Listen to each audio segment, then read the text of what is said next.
In this video, I'm going to show you how to make one of these with one of these.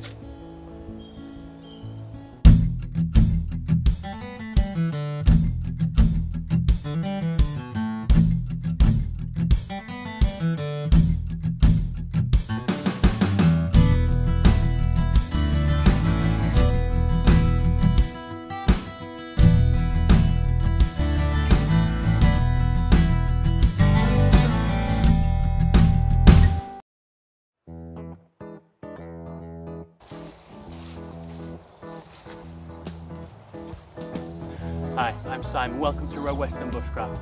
In this video I'm going to show you how to light a fire with one of these. It's a ferro rod, a fire striker. It is not a flint and steel. I'll show you what that is a little bit later on.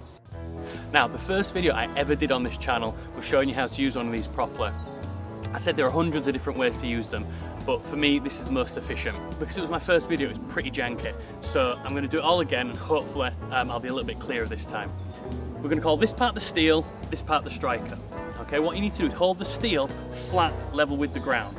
You're then going to hold your striker at about a 45 degree and you're going to try and lift straight up, which is obviously going to knock your steel out of the way, so you need to push your thumb over the striker and prevent that from happening. It's a nice, slow, forceful drag. Just like that, okay? You can flick away, but you've got no control of where your sparks go. Hold your steel above your tinder, striker across, really forceful and push.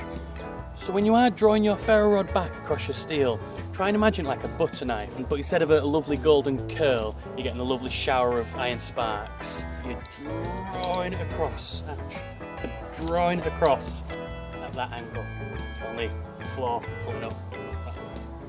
Yeah. So it's become quite common to call these things flint and steels. They're not, they're ferroserium, they're made of iron. This is a flint and steel, and it's really old technique and it'll only get you a spark at about 800 degrees. Your ferroserium, that'll give you a spark of about 1300 degrees, which means it's a lot easier to create fire with this than this. This, you need to make something like char cloth. If you'd like to see a video on how to make char cloth, there's a link just at the top there. Go check it out, come right back.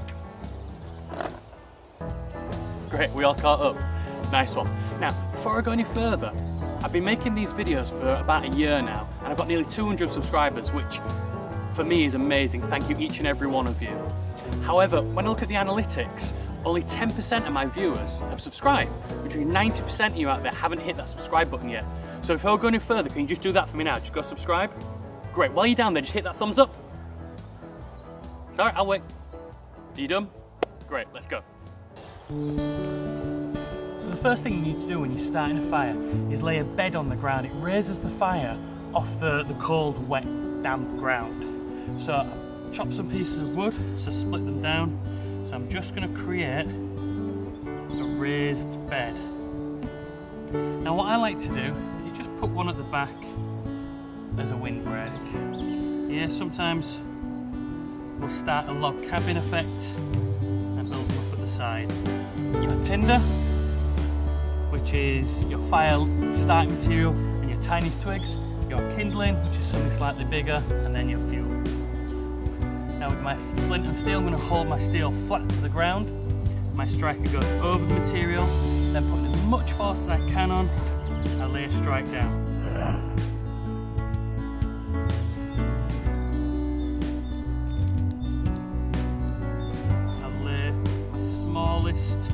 Twigs on top first, so give that a few seconds for the flames to lift through the tiny twigs, my tinder sticks, and then I'm going to grab my kindling and lay it opposing sides now, so I'm making that lattice work crisscross.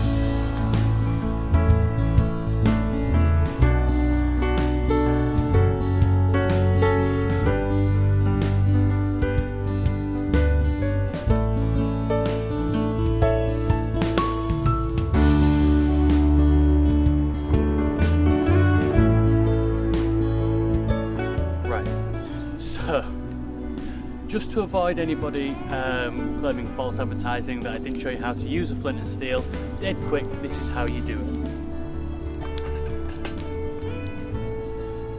You take a piece of your char cloth that you made earlier, you rest it somewhere on your flint, on an edge, on top like that. You take your steel and you're going to smash down.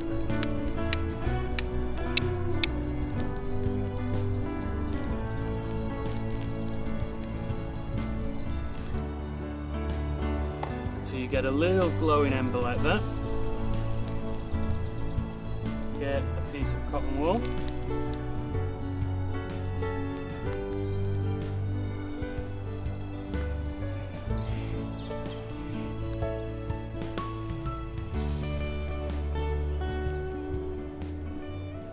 Until we have fire.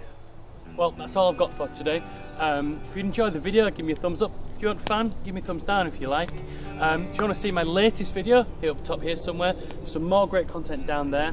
And if you are new to the channel, don't forget you can subscribe by hitting the compass in the middle. And I'll see you in the next one.